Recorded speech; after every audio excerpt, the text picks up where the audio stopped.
Welcome to the Late Show, everybody. I'm your host, Stephen Colbert. Look, I hope, did everybody have a good Mother's Day? I hope all you moms out there enjoyed breakfast in bed, because today it's back to a granola bar in the car. What is taking those kids so long?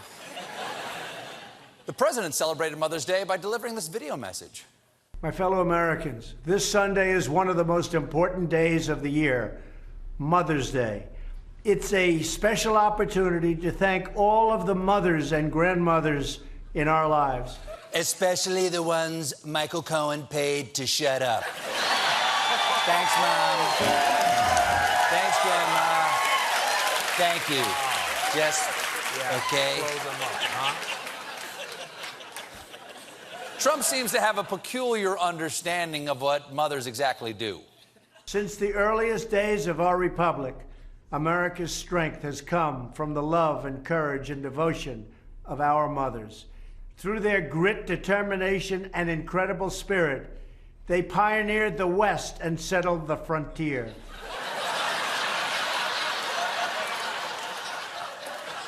Their houses were little and on the prairie. When they got sick, they called Dr. Quinn Medicine Woman.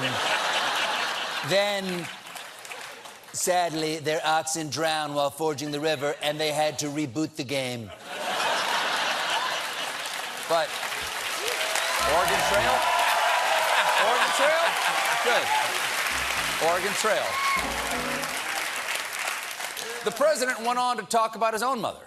My mother was a great person. I learned so much from my mother. She was just incredible. Warm, loving, really smart, could be tough if she had to be, but basically she was a really nice person. In conclusion, mothers, they're like dads who love you. Here's the thing. So I hear. Here's the thing. In this whole video, Donald Trump doesn't once mention any of the mothers of his own children. And there's a lot to choose from. Melania, Marla, Ivana, that one housekeeper, allegedly. Allegedly. And Trump continued to celebrate Mother's Day in the traditional way with a trade war with China. Officials from the two countries have been negotiating furiously to avoid the worst-case scenario, and yesterday, Trump tweeted out this update. China and the United States are working well together on trade, but past negotiations have been so one-sided in favor of China for so many years that it is hard for them to make a deal that will benefit both countries, but be cool. It will all work out. I don't entirely... Be cool? Be cool? Since when does Donald Trump talk like a jet from West Side Story? Boy, crazy boy.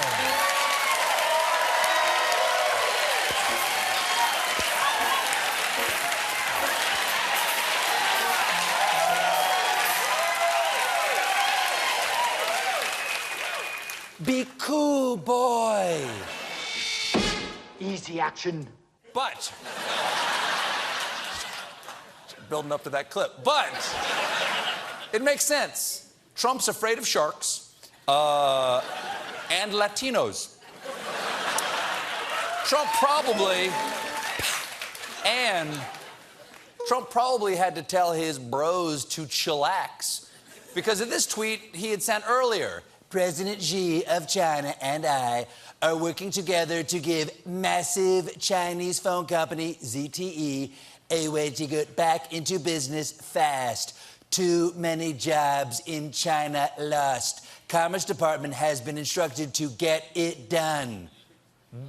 What? Who the how? During the campaign, Trump wouldn't shut up about how America's jobs were being stolen by China. Do you remember this?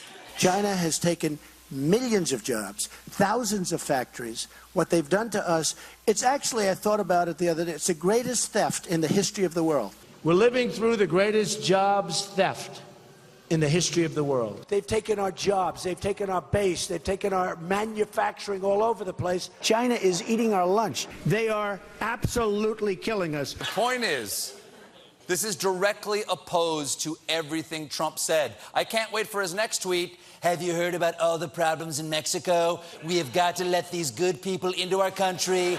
Build the ramp. And make no mistake, ZTE is no friend of the U.S. In fact, the FBI, CIA, and the NSA have publicly accused the company of allowing its devices to be used by the Chinese government to spy on Americans. And as an American, I do not want some Chinese company spying on me. I want Facebook to do it. Thank you for your service, Facebook. George Washington didn't die at Appomattox, did he?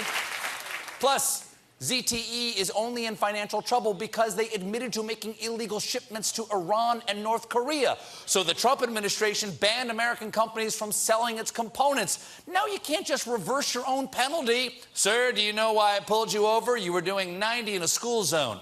But you seem upset. You want to drive my car? It's got lights and everything.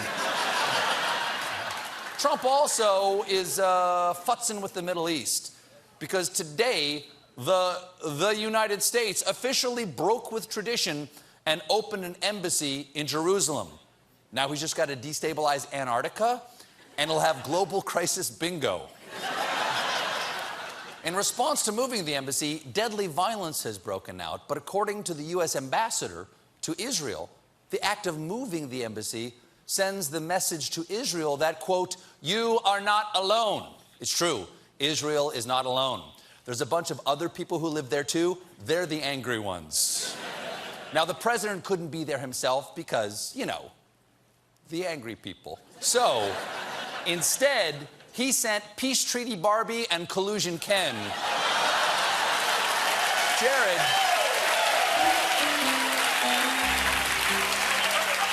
Thank you. Thank you very much. Thank you very much. Jared explained that the embassy was good for peace. When there is peace in this region, we will look back upon this day and remember that the journey to peace started with a strong America recognizing the truth. Sounds strong. He's got a little cold. He's got a little cold.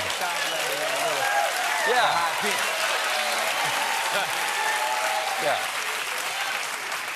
You know, we'll see if there's peace, but we'll definitely remember. It's like the saying, when the house is finally burned down, we will look back and remember that this journey started when we decided to install a deep-fat fryer in the living room.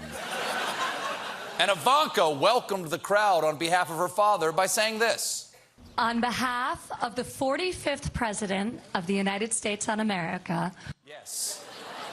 The 45th President of the United States on America. Certainly feels like he's on us.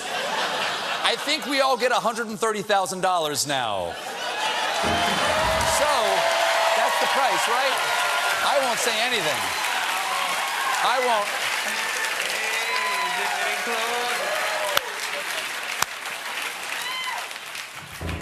So, the world's on fire.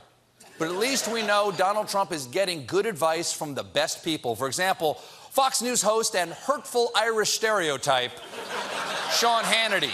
And when we come back, I will tell you all about their latest late-night love fest.